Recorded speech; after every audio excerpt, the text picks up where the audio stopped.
Assalamualaikum warahmatullahi wabarakatuh. Selamat pagi anak-anak. Bagaimana kabar kalian pada hari ini? Semoga sehat selalu ya. Hari ini kalian akan belajar bersama lagi dengan Bu Ika di sini yang akan mengajarkan atau menjelaskan kepada kalian materi pembelajaran pada hari ini.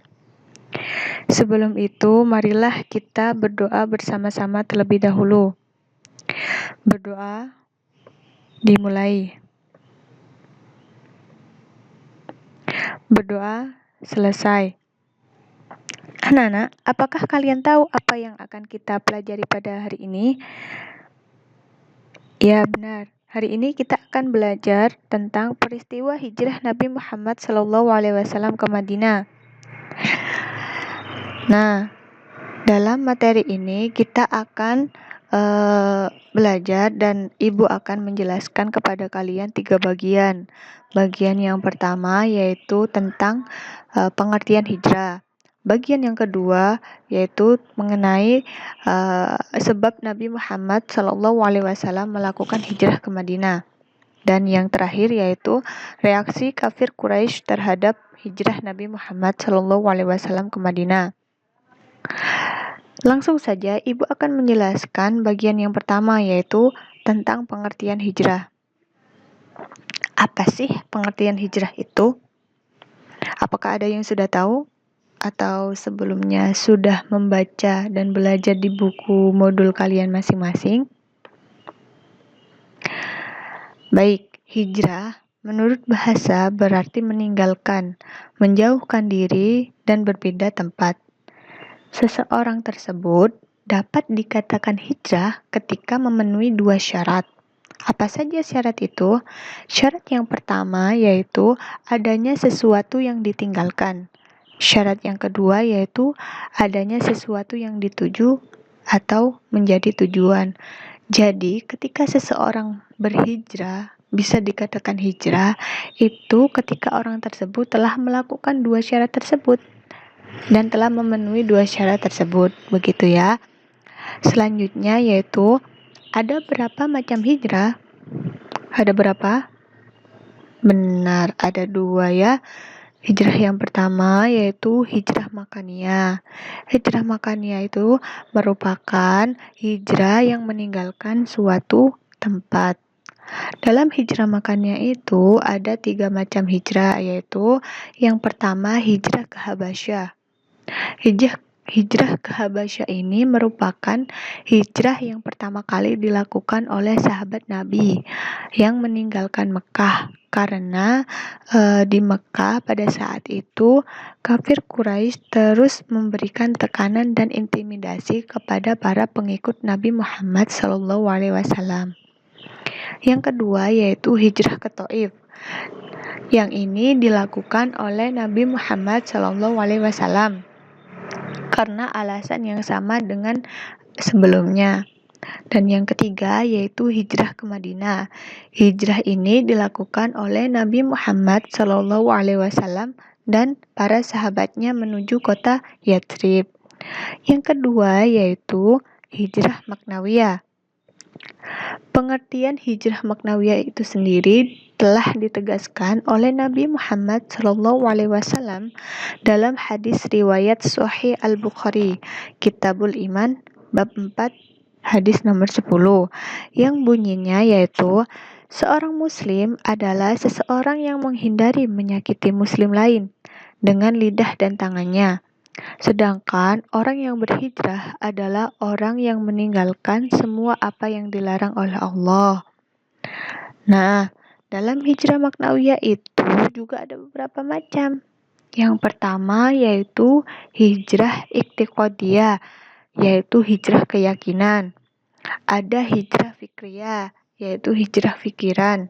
Ada pula hijrah sulukiyah, yaitu hijrah dari kesenangan dan kesukaan. Dan yang terakhir yaitu hijrah suru'iyah, yaitu hijrah tingkah laku atau yang biasa kita sebut dengan hijrah akhlak. Seperti itu ya. Sudah paham kan? Dari sini ada beberapa macam hijrah dan pengertian hijrah sebelumnya. Alhamdulillah kalau kalian sudah bisa memahami.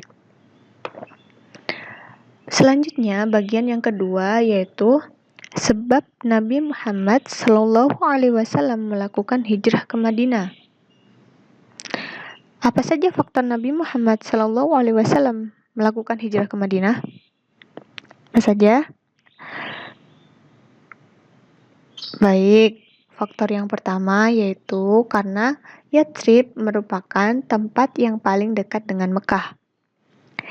Dan faktor yang kedua yaitu mempunyai hubungan baik dengan penduduk kota tersebut.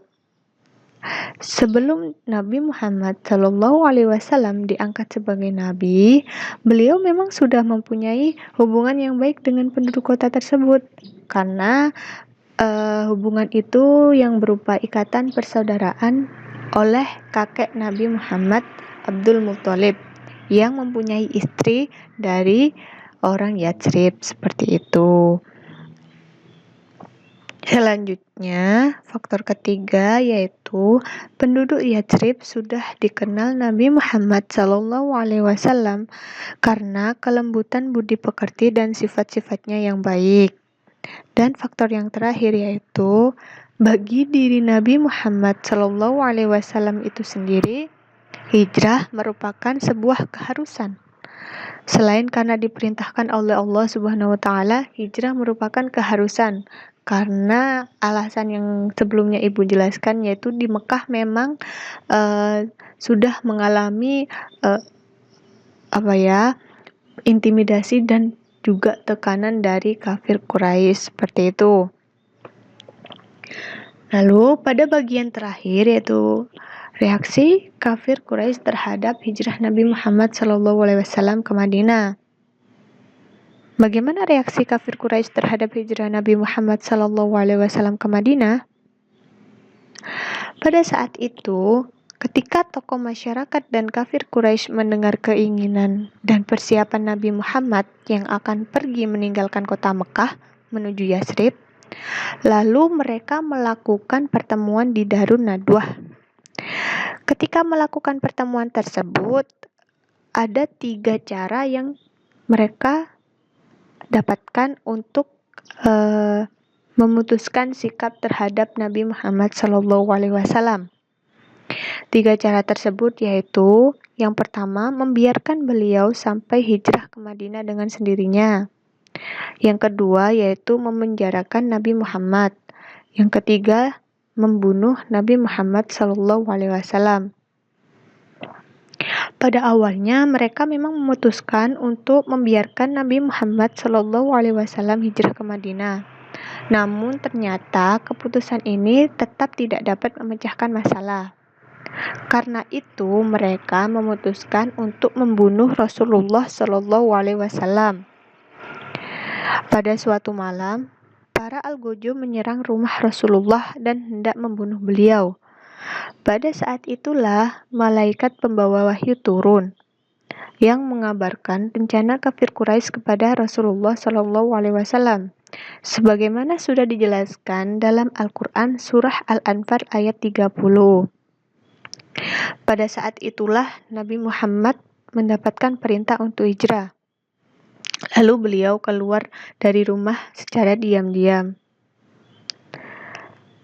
Setelah Nabi Muhammad SAW meninggalkan Mekah, kafir Quraisy tidak menyiksa keluarganya karena 2 alasan. Yang pertama yaitu ketika kafir Quraisy mengetahui bahwa Nabi Muhammad SAW telah keluar dari Mekah, rencana mereka telah gagal. Mereka menyeret Ali bin Abi Thalib ke Masjidil Haram dengan menghajar Ali bin Abi Thalib, lalu mereka akan membebaskannya seperti itu. Jadi setelah Nabi Muhammad meninggalkan Mekah ini, kafir Quraisy itu tidak langsung menyiksa keluarganya, karena yang pertama yaitu tadi karena rencana mereka yang telah gagal, mereka lalu menyeret Ali bin Abi Thalib dan mereka menyiksanya seperti itu. Yang kedua yaitu tujuan kafir itu hanya satu, karena tujuan mereka yaitu hanya membunuh Nabi Muhammad SAW.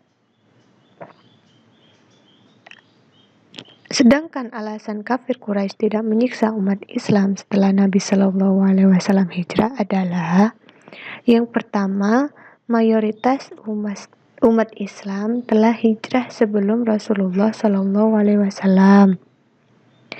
Karena sebab utama rencana pembunuhan Rasulullah tersebut, hijrah besar-besaran yang dilakukan umat Islam dilakukan ke Madinah. Dan yang kedua, umat Islam yang berasal dari Mekah sudah memiliki sanak saudara dan kerabat di Mekah. Seperti itu ya pembelajaran pada hari ini. Ibu memberikan tugas kepada kalian. Tapi sebelumnya, apakah kalian sudah bisa memahami apa yang sudah Ibu jelaskan sebelumnya? Alhamdulillah jika kalian sudah bisa memahami materi pada hari ini. Tugas yang akan Ibu berikan kepada kalian yaitu tuliskan secara singkat kesimpulan dari materi yang sudah dipaparkan di buku tulis kalian masing-masing.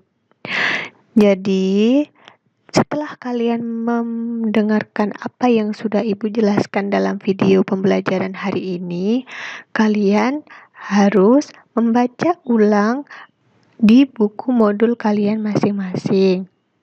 Lalu kalian memberikan kesimpulan dari apa yang sudah kalian pelajari dan apa yang sudah kalian pahami di buku tulis kalian masing-masing ya. Setelah itu bisa kalian kumpulkan langsung kepada Ibu. Bisa melalui WhatsApp ataupun e-learning begitu kan. Kalau misalkan ada yang belum kurang mengerti pada materi ini, kalian bisa bertanya langsung kepada Ibu Ika ya. Jangan malas belajar, jangan malas belajar dan tetap semangat untuk belajar meskipun di rumah kalian masing-masing.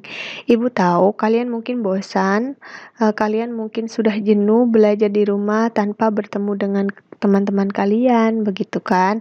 Nah, semoga pandemi ini segera berlalu dan berakhir hingga kalian bisa kembali bertemu dengan teman-teman kalian di sekolah. Tetap jaga kesehatan dan selalu patuhi protokol kesehatan. Itu saja dari Ibu. Apabila ada kurang dan salah kata, Ibu mohon maaf. Wassalamualaikum warahmatullahi wabarakatuh. Terima kasih.